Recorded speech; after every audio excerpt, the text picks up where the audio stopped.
Feria Internacional del Libro de Guadalajara. C7 Jalisco. Listos para platicar con nuestro primer invitado de la noche, el joven escritor Ramón Valdés Elizondo. Gracias por estar con nosotros, Ramón. No, hombre, mil gracias. Muy contento de estar aquí en la FIL. Nos presentas esta novela que está planeada para hacer una trilogía. ¿Ya tienes la trilogía completa o vas por partes? Ya está terminada. Ya la está trilogía terminada. ya, Esta es la punto primera final. que presentas. Es correcto. Flor Negra, el símbolo de oro. Es correcto, así es. Basada en mitología maya. ¿Por qué decidiste basar esta historia en la mitología maya? Bueno, porque el género fantástico está basado generalmente en mitos europeos, ya sea los escandinavos, celtas, griegos incluso. Y el género ya estaba muy agotado. Tenía que ser siempre o más violento o más sexual para atraer, ¿no? Cosa que no está mal. Sin embargo, había que haber una propuesta nueva. Y como escritor mexicano, era más fácil basarse en algo que nos es propio. Nosotros no tenemos espadas, ni princesas rubias, ni dragones, ni nada de eso. Eso pertenece a otro tipo de, digamos, latitudes. Nosotros tenemos toda una gran mitología que es la maya, que no se conoce, no solamente la maya, ¿no? Pero en este caso la maya, que no se conoce y que es tan amplia, tan vasta, tan rica, de una potencia imaginativa tan grande como cualquier otra. Y la mejor forma de presentarla era con una trilogía de corte fantástico, con fuertes elementos de terror, que dijera, oye, los mexicanos sí podemos. No tenemos que estar copiando modelos de los gringos o de los europeos, podemos hacer nuestra propia propuesta de literatura fantástica. Claro, y supongo que el mundo maya te dio para mucho, ¿no? Y también qué tan complicado fue ficcionar este mundo y llevarnos a estas aventuras a través del personaje principal, que es Bosch Nicté, ¿verdad? Pues fíjate que no fue tan complicado en el sentido de que había mucho material, era enorme. Yo cuando empecé a investigar, empecé con los seres más conocidos, quizá los aluches, que algunos los conocen por ahí, pero tengo ahorita registrados más de 40 seres fantásticos, cosa que ya es un tete a tete con los griegos de entrada, claro, ¿no? Y ficcionarlo en el sentido de la propia novela fue yendo paso a paso. Era tanto el material que había para presentar además una irreverencia, en el sentido que siempre los protagonistas de la literatura fantástica generalmente son hombres, y aquí no, es una aprendiz de hechicera. La historia va de eso, la historia es una aprendiz de hechicera que va poco a poco conociendo todo este mundo mágico, maya, y que, como te digo, no le pide nada a ningún otro. De hecho, hasta yo creo que en algunos momentos puede llegar a superarlo. Y era también importante la parte de a lo mejor no verte cliché, ¿no? Con otro tipo de novelas que ya desde la temática y desde el mundo que nos propones, ya es muy diferente, ¿no? Sí, cuidar el cliché fue una de las cosas que quise. Evitar, por ejemplo, los triángulos amorosos, clásicos que hay aquí, no. Por ejemplo, una cosa que tiene Flor Negra, que han destacado alguna gente que le ha hecho crítica, es que este primer libro, la primera entrega, no hay villano. La propia historia es la villana, ¿no? Aquí, ¿cuál es el conflicto del personaje o quién es el que una búsqueda, pone los ¿no? obstáculos? Primero, pues te platico un poco. Ajá. Ella es una chica, un hechicero, que va caminando por la selva, encuentra a una chica que está severamente agredida, ¿no? Tiene tatuajes en la cara, tiene un golpe muy fuerte, ha sido recientemente violada. Ajá, exactamente. Recientemente violada, y ella no recuerda qué le pasó. Este curandero la sana, y al momento de sanarse, ella, queriendo agradecer, pues empieza a atenderlo, pues un anciano. Y él empieza a enseñar sobre hechicería y magia maya a un primer nivel al principio. Más adelante, cuando él se da cuenta que ella tiene aptitudes para aprender magia de la poderosa, digamos, la bautiza Flor Negra, ¿no? Hay su razón por la cual le pone Flor Negra, y empieza un camino, ¿no?, de aprendizaje. El primer punto en conflicto será quién es ella, qué le pasó. Y además adentrarse en un mundo que por sí es conflictivo porque no lo conocemos, que es el mundo mágico de los mayas, que ese no se conoce. Es un conflicto distinto.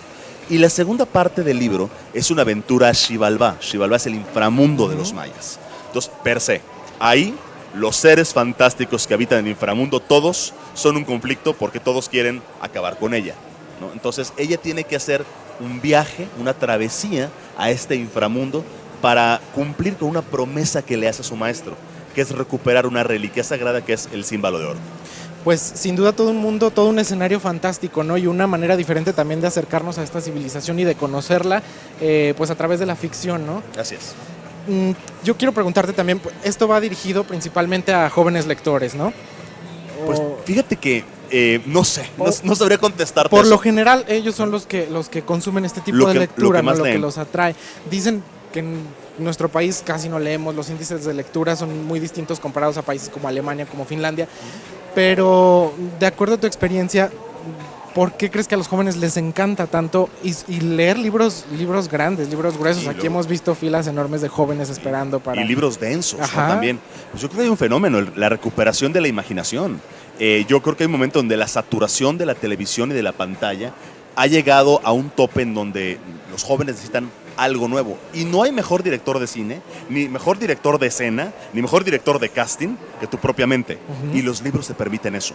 Entonces, yo creo que es un fenómeno por ese lado, pero por otro lado también he encontrado que no solamente jóvenes lo están leyendo. Claro, mi mayor mercado son los jóvenes, pero me he encontrado jóvenes de 60 años leyéndolo. Y es una cosa fantástica, varios de hecho. ¿Por qué? Porque es nuestro. Es un rescate a nuestra cultura, a nuestra fantasía, a nuestros mitos, en términos de una novela, no de un libro de esos vomitivos, aburridos, Claro. que te lo lees y dices, ¿no? No, Perfecto. ¿Y es eso. ¿Qué tan lejos crees que estemos aquí en nuestro país de convertir obras de jóvenes escritores en toda una franquicia como ocurre en otros países? Yo creo que estamos más cerca de lo que pensamos. Vamos a ver una cosa, si volteamos a ver la FIL, o sea, el movimiento que genera esta feria, claro, es la más importante del país y la más importante del mundo, pero el movimiento yo creo que está muy cerca. Los directores van a empezar a voltear, por ejemplo, en el caso del cine, van a empezar a voltear a ver a las obras hechas en México, y no solamente los directores mexicanos, que hay grandísimos, ¿no? Tenemos esa gran fortuna, pero hay muchas cosas más que vamos a ir creciendo. Yo creo que estamos a un paso, hay que darlo. Ahora, Claro. ese paso no es sencillo, pero tenemos que animarnos, aventarnos al vacío y esperar que en ese vacío nos salgan alas, ¿no? Y seamos esos seres que tengamos que llegar a donde tengamos que llegar, ¿no? Al destino que nos implantemos nosotros mismos. Pues podríamos seguir platicando por horas, pero el tiempo se nos acaba. Lo sé. Qué gusto que estés con nosotros, recibir Gracias. talento joven, escritores jóvenes y saber Gracias. lo que están haciendo en nuestro país. Muchas gracias, Ramón Valdés Elizondo. Pueden encontrar este libro, Flor Negra, el símbolo de oro, en Editorial Océano. Sí, Editorial Océano en todas las librerías, está ahí, ha ido muy bien y pues yo les deseo a todos, los viejos hechiceros mayas decían buen camino caminantes y yo les deseo a todos pues buen camino caminantes. Muchísimas Así es, gracias. gracias a todos. Continuamos con más en Elementos desde C7 Fil.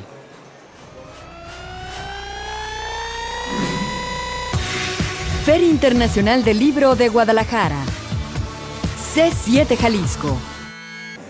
Muchas gracias. Continuamos en esta transmisión de Elementos desde Expo Guadalajara con motivo de la Feria Internacional del Libro en su edición número 29.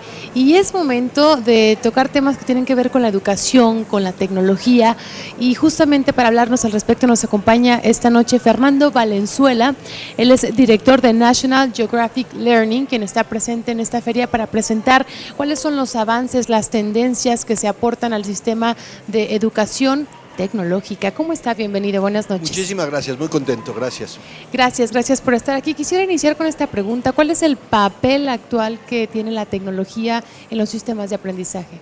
Bueno, realmente la tecnología definitivamente está teniendo un impacto en la educación, pero requiere de una serie de componentes. Recientemente la OCDE publicó un estudio muy interesante en donde veían que inclusive los países más desarrollados, aquellos que tenían acceso a dispositivos, instalaciones de internet, no habían logrado ese cambio trascendental en la forma de aprender y mejores resultados basados únicamente en la tecnología.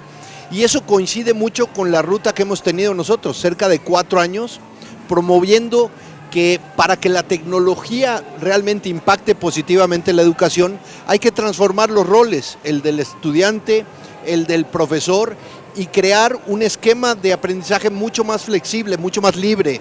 No puede ser que todos aprendamos en el mismo ritmo, el mismo contenido, al mismo tiempo. La tecnología tiene que personalizar y permitir que cada uno de los estudiantes vaya encontrando su ruta. Entonces coincide mucho y es un momento fascinante, ¿no? Pues Fernando, usted es un ejecutivo que ha liderado varias empresas por más de 25 años. En este sentido, con el papel que está a cargo usted en este momento, ¿cuáles serían los principales retos y sobre todo cómo se están abordando? ¿Cuál es el plan de acción? Bueno, realmente estamos viviendo en la educación un momento muy trascendental. Nunca antes la educación había sido un tema de tanto cuestionamiento, de reinvención. Entonces yo creo que estamos al inicio de replantear lo que es la educación del siglo XXI. Nosotros cada año aquí en la FIL lo que hacemos es presentar los avances de cómo nuestra organización se está transformando. Somos una empresa de educación, pero no tenemos profesores ni alumnos, sino que trabajamos con las instituciones, y la transformación que estamos viviendo nosotros es muy similar a la que se está viviendo en todos lados. ¿Qué significa qué? 1, escuchar y darle voz al estudiante.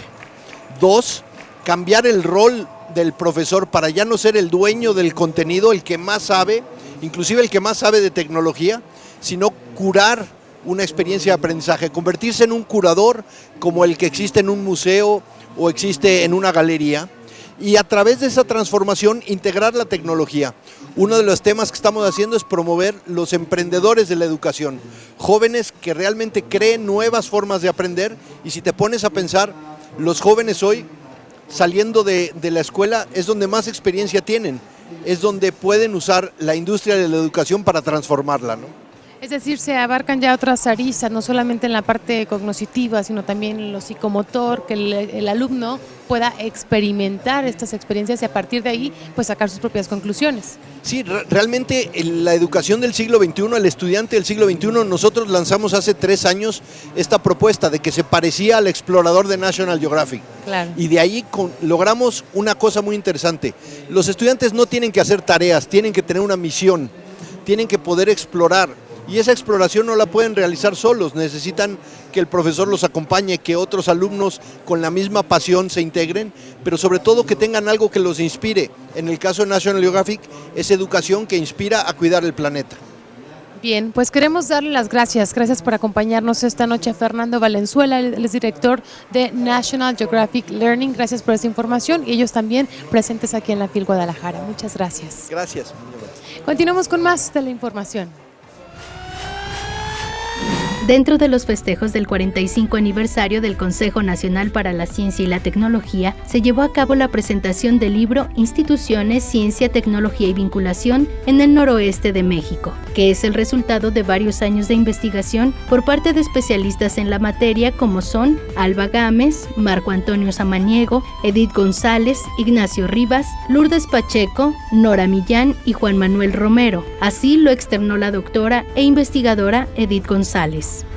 Como se puede advertir, instituciones, ciencia, tecnología y vinculación en el noroeste de México es el resultado de la convergencia de varias disciplinas, la economía, la sociología y la historia. También se aprecia que es una hechura colectiva de investigadores e investigadoras de las universidades de Baja California Sur, Nayarit, Sinaloa y Sonora, quienes hicieron suya la propuesta del Seminario Permanente Las Ciencias y las Tecnologías en México en el siglo XXI, coordinado por el Centro de Investigaciones Biológicas del Noroeste. La información tomada de los bancos de datos del CONACYT, el Foro Consultivo y Tecnológico, el Instituto Nacional de Estadística y Geografía, los planes estatales de desarrollo, aunado a un nutrido acervo bibliográfico, explora las entidades del oeste del país en cuanto a tecnología, expansión de la infraestructura científica, desafíos de México con el desarrollo agropecuario y pecuario, así como la gestión de conocimiento.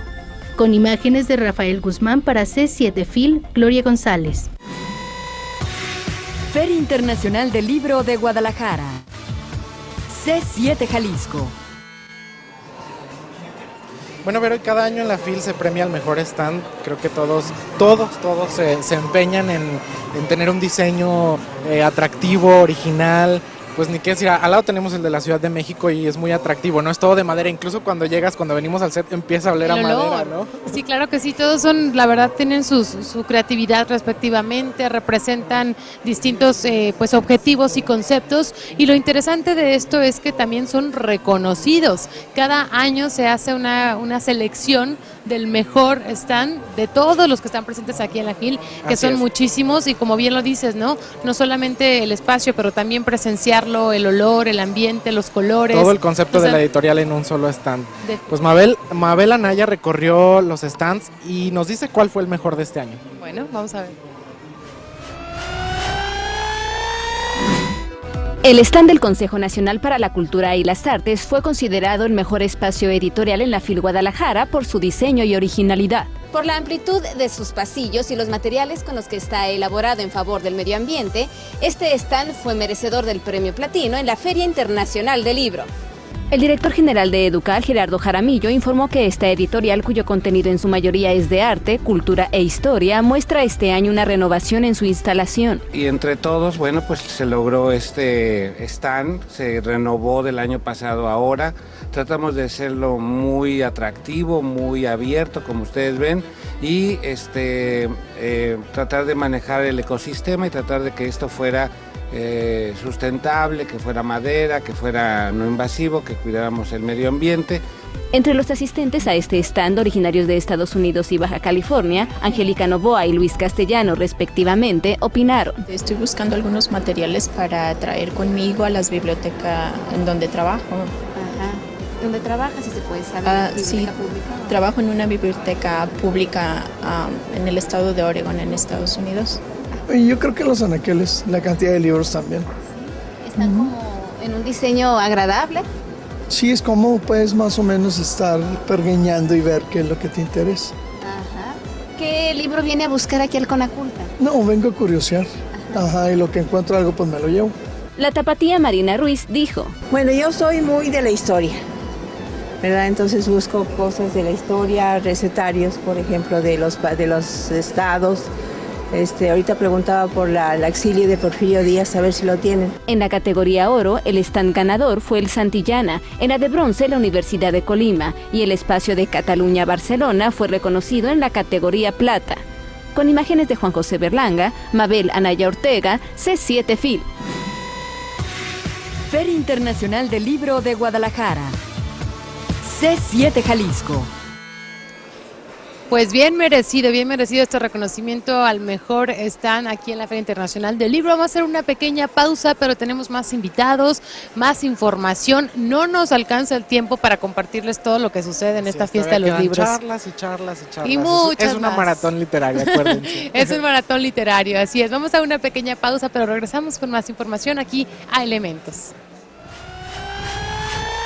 Hay que jugar a la emoción, hay que ser muy serios y hay que tratar de que todo represente la época y el país en que vivimos. Así habla un escritor que ha dedicado sus letras a la denuncia social y que expone con claridad y sin tapujos la realidad de la población mexicana. Él es Elmer Mendoza, quien este año presenta su novela Besar al detective. Es una obra que está escrita con el corazón, con la mejor intención.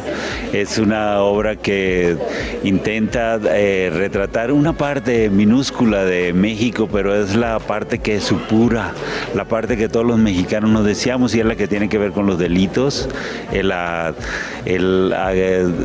Hay un detective que se llama Edgar el Zurdo Mendieta que tiene que investigar asuntos relacionados con el narcotráfico primero y después tiene que investigar cosas que tienen que ver con su persona, algo que le concierne. Es decir, estamos hablando de un detective que también tiene problemas como persona. El periodista Diego Sorno dio un adelanto de lo que el lector va a encontrar entre las páginas de Besar al detective. Eso sí, sin develar ningún detalle que todo el común domine. Como la literatura de Elmer siempre, desde la novela, digamos, con la que lo conocemos muchísimos, que es Un asesino solitario, esta novela basada o inspirada en el asesinato de Colosio, como siempre ha sido la verdad literaria de Elmer la que se contrapone a estas verdades oficiales o históricas que el poder va implementando. Sin duda, la más reciente obra de Elmer Mendoza dará mucho de qué hablar por su esencia franca y honesta.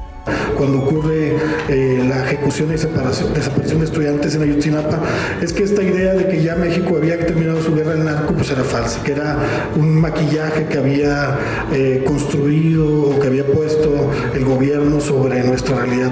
Un maquillaje con el que evidentemente no trabaja la literatura de Elmer Mendoza. Me parece que si el gobierno maquilla la realidad, Elmer la realidad también la toma y la ficcionaliza y la literaturiza de una forma pues bastante sublime, ¿no? Con imágenes de Rafael Guzmán, para C7 Fil, Gloria González. Hola, ¿qué tal? Soy Alfredito Romano, soy ilustrador, soy monero.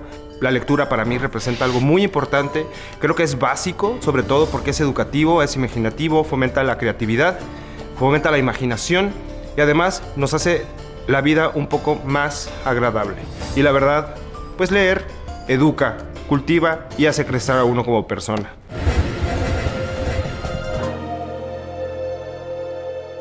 Quiero hablar sobre uno de la serie de libros. Y aquí traigo un ejemplo de los libros que me han cautivado a lo largo de la vida. Este se llama Sangre y Oro, las crónicas vampíricas de Anne Rice. Y pues todos los libros de las crónicas vampíricas, desde Entrevista con el vampiro hasta el último que he logrado leer, pues me han cautivado la atención porque me llevan a distintos mundos, distintas épocas, aprovechando la misma figura del vampiro que es eterno, ¿no? Entonces que va de una etapa a otra. Todo empieza con un libro que se llamó Entrevista con el vampiro, que fue hecho película. La película pues obviamente no tiene mucho que ver a veces con la historia original, pero pues vale la pena. Es el vampiro Lestat que convierte al vampiro Louis y pues se desarrolla una serie de cosas. Entre ambos vampiros convierten a una niña que es Claudia.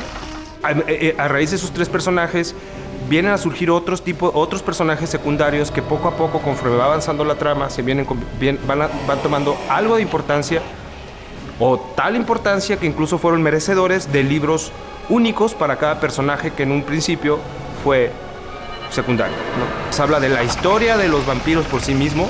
Son libros que hablan de un personaje en una época determinada o en varias épocas determinadas en un solo libro. Anne Rice es una autora muy descriptiva. Ella describe desde el vestuario, desde el escenario, desde la época, y pues te traslada de una manera muy fácil de una etapa a otra de la existencia del mismo personaje del que esté hablando. Este es de Marius. Uno de los que sepan de esto, Marius es uno de los personajes más fuertes de las crónicas vampíricas. Las crónicas vampíricas pues marcaron a mi generación, que es la generación de los años 90.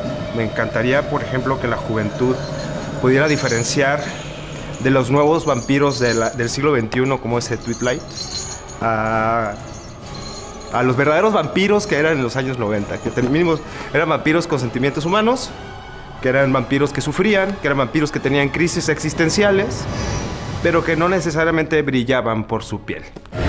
¿Qué otro libro voy a leer próximamente? No lo sé. Posiblemente me aviente otro de Anne Rice, y creo que yo los voy a disfrutar. Y eso sí se los prometo. Lean, por favor, lean y lean, que es muy divertido. Y es tiempo de hablar de viajes en el tiempo, de ciencia ficción, de zombies. Y es que se encuentra con nosotros esta noche aquí en el programa de Elementos Luis Jorge Bone para presentar su libro titulado Cavernas. Les platico rapidito de él. A los 5 años se inicia leyendo y pues investigando muchísimo sobre cómics. Después a los 12 se genera esta apertura de ampliar su lectura a diferentes géneros literarios, lo cual le ha permitido pues esa libertad de mezclar y de combinar. Hoy en este libro de Cavernas pues nos presenta varias historias, son 10 cuentos, pero convertidos en metáforas. Desde el título es tal cual una metáfora. ¿Cómo estás? Bienvenido. Muy bien, muchas gracias. ¿Por qué no le platicas a todo el público cómo es tu mundo creativo? Cuéntanos de estas historias que plasmas en Cavernas. Bueno, yo fui un gran lector de joven de literatura fantástica, de literatura de terror. Yo tenía un ritual que era leer Drácula una vez al año, así como otros escritores un poquito más exquisitos dicen, yo leía El Quijote una vez al año. Sí. Mi Quijote era Drácula, y yo desde los 17 más o menos lo leía una vez al año hasta los 20 y tantos. La cosa fue que también fui un lector muy apegado, muy devoto de Lovecraft, de Edgar Allan Poe, de Borges, de Arreola, y por lo tanto pues la literatura fantástica, estas metáforas complejas que se presentan a través de los símbolos, de las leyendas, de los mitos, pero que llegan a esos grandes temas que son la vida, la muerte, nuestra relación con el otro, la identidad, lo monstruoso, la humanidad, somos humanos hasta qué punto, ¿no? Y en qué punto nos convertimos en un monstruo. Yo creo que eso es lo que a mí me llama más la atención de los subgéneros, y por eso yo lo que quise fue, bueno, contar otras historias que no había visto, pensando también un poco en mí en aquel entonces, ¿no? En aquel joven lector. Eso que mencionas es interesante porque justo antes de entrar al aire conversábamos de cómo las personas, nuestras necesidades van cambiando con el paso del tiempo, inquietudes. Ya me decías que cuando querías conquistar a alguna chica, pues recurrías a Neruda con diferentes frases, textos. Este libro de Cavernas, digamos que es una entonces retrospectiva de tu historia, de tu vida como escritor. Bueno, sí, yo empecé leyendo cómics, tú lo decías muy bien. Leía yo libros infantiles, etcétera, pero sí, uno va cambiando necesidades. Entonces yo tenía la necesidad de decirle a una muchacha que era la boina azul y el corazón en calma, y entonces Neruda ya lo había dicho y no había mejor manera de hacerlo. Claro. Pero después uno se interesa en otras áreas, ¿no? De sí mismo incluso. Un libro es siempre un diálogo con otra persona, pero también un diálogo con uno mismo. Claro. Y pues Cavernas es sobre todo aquel pensamiento del niño que se siente atraído por la oscuridad, por lo que no se ve, por lo que no conocemos, por lo que no sabemos, por lo que ignoramos, que a final de cuentas toda la literatura se trata de eso, ¿no? Para ti ha sido así también esta experiencia como escritor, un mundo pues sin conocer aún, pero sin embargo tomar el riesgo, adentrarse, arriesgarse e intentarlo. Claro, yo pienso que si uno escribe de las cosas que sabe perfectamente que domina y que no tiene ninguna duda sobre ellas, pues le va a salir un manual, ¿no? En cambio, si escribes sobre lo que te apasiona, lo que te hace dudar, lo que te hace estremecerte, lo que te hace temblar y lo que también te hace arriesgarte a ser otro, creo que ahí hay una verdadera experiencia para compartir con un lector. ¿Por qué la ficción? Yo siempre he dicho que todo es ficción, hasta la historia, la crónica, los periódicos, nuestros lenguajes siempre están dejando una parte incomprobable de una experiencia que estamos legando, que estamos heredando a alguien, estamos compartiéndole a alguien, ofreciéndole a alguien. Incluso cualquier lenguaje, ¿no? El lenguaje cinematográfico, el lenguaje pictórico, el lenguaje de la danza, el lenguaje del teatro. Claro. Siempre hay algo que se presta a interpretación, siempre hay algo incomprobable, siempre hay una distancia entre lo que realmente está sucediendo y lo que nosotros podemos entender, captar o interpretar. Entonces, en realidad toda nuestra experiencia, toda, absolutamente toda, hasta el amor, nos llega por medio de una especie de ficción. Bien, hablando de interpretaciones, ¿cuál es tu lectura de esta Feria Internacional del Libro? ¿Cómo la has vivido?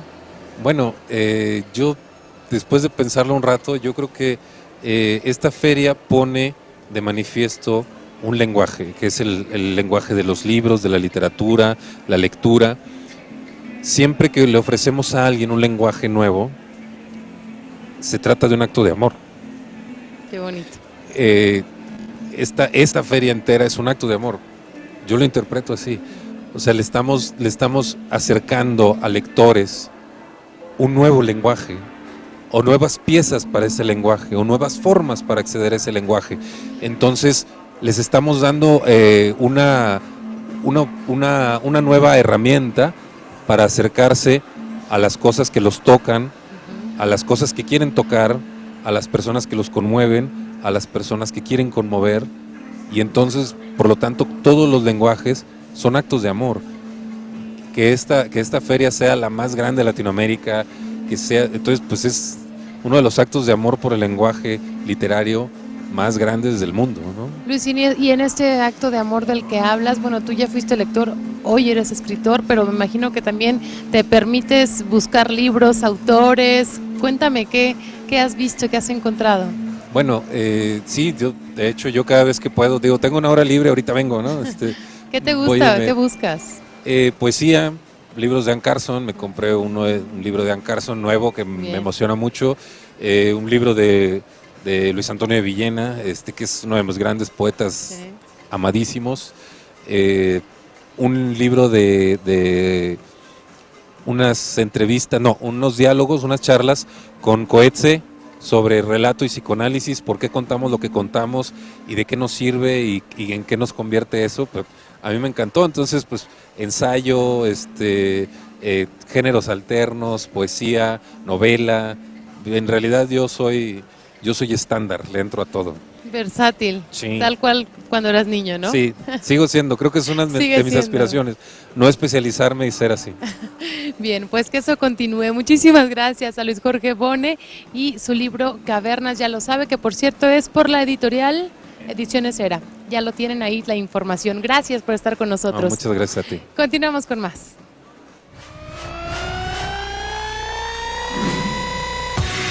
Feria Internacional del Libro de Guadalajara.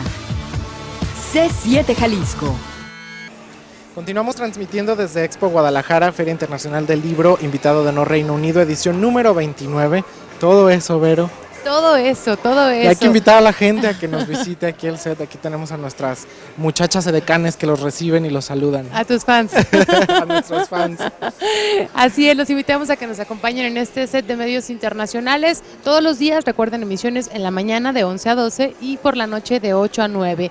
Adrián, ¿tuviste la oportunidad de conversar con una destacada científica mexicana, por cierto, Sí. que impartió pues conferencias magistrales Magistrales. sobre la luz? Qué interesante. Sí, porque ¿Quién es? acuérdate que Phil también es ciencia y desde hace unos años le da un lugar muy importante a la ciencia. Es Ana María Ana Seto. María Seto. La verdad, un honor poder platicar con ella. Es toda una eminencia.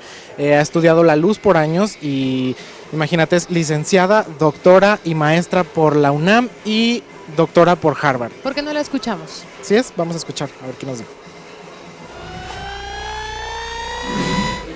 Pues la FIL también es ciencia y por eso me da mucho gusto, es un honor platicar el día de hoy con una mujer que ha puesto en alto el nombre de la ciencia en México ante el mundo y que también, pues digamos que ha abierto brechas para su género en la ciencia. Ana María Seto, gracias por estar con nosotros. Muchas gracias por invitarme a participar en el marco de la FIL. Ana María, usted participa con conferencias magistrales, ya impartió una, está por impartir una titulada La luz y otros experimentos brillantes. Sí, cómo no, ayer di una plática, una conferencia, ¿verdad?, sobre 1001 motivos para celebrar la luz.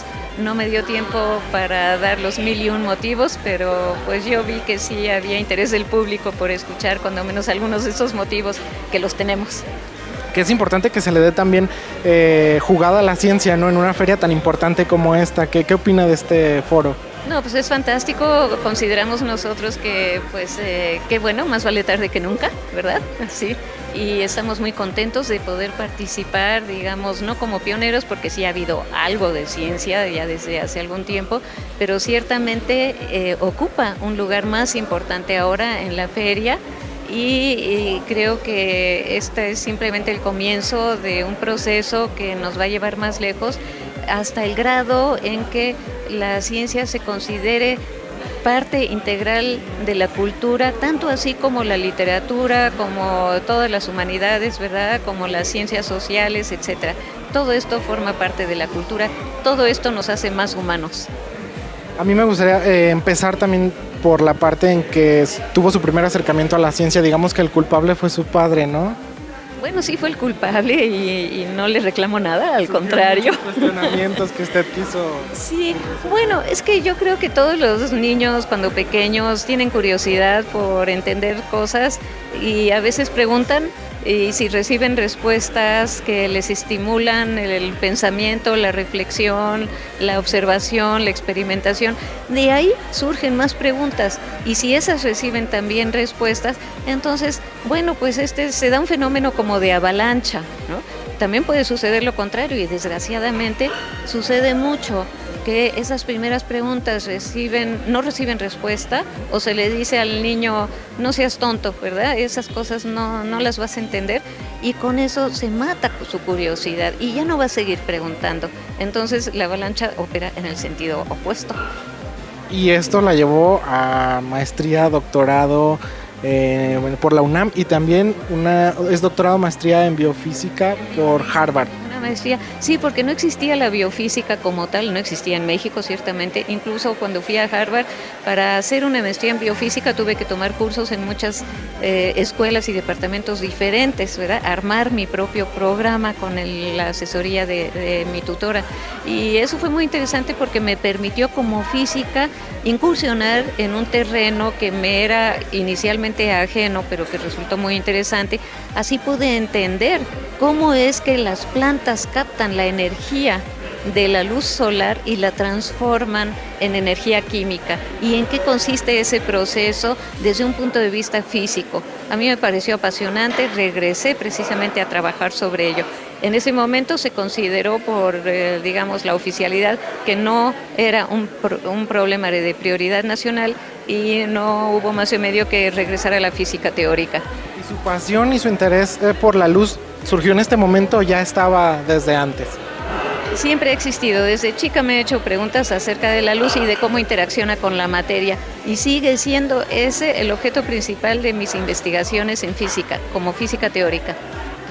Y digo, para un ciudadano común y corriente que no, pues no, digamos, no estamos tan involucrados con el tema de la ciencia, ¿cómo explicar, cómo entender un concepto tan abstracto como el de la luz?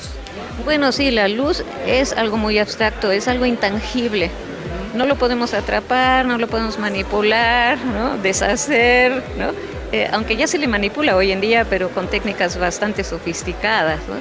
Pero por eso mismo cuesta trabajo entender de qué está hecha, ¿no? No está hecha de algo material, pero sí interacciona con la materia y es a través de esa reacción con la materia que nosotros nos enteramos de la existencia de la luz, a través de su interacción con la materia. Por ejemplo, cuando entra en nuestros ojos y luego interpretamos los fenómenos eléctricos y electroquímicos a los que da lugar, los interpretamos con nuestro cerebro, ¿no?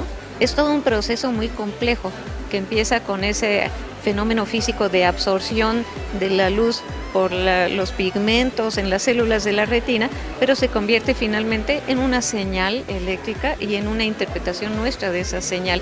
Interpretamos así la luz como de diferentes colores. No es que el color, por ejemplo, sea una propiedad intrínseca de la luz. Nosotros la interpretamos como un color u otro. Muchas gracias, Ana María Seto, por estar con nosotros. De verdad, un honor que se tome el tiempo de platicar para C7 Phil y pues inspirarnos a nosotros y a toda la gente que nos va a ver. Ojalá que...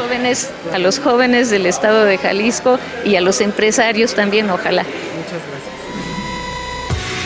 Feria Internacional del Libro de Guadalajara. C7 Jalisco.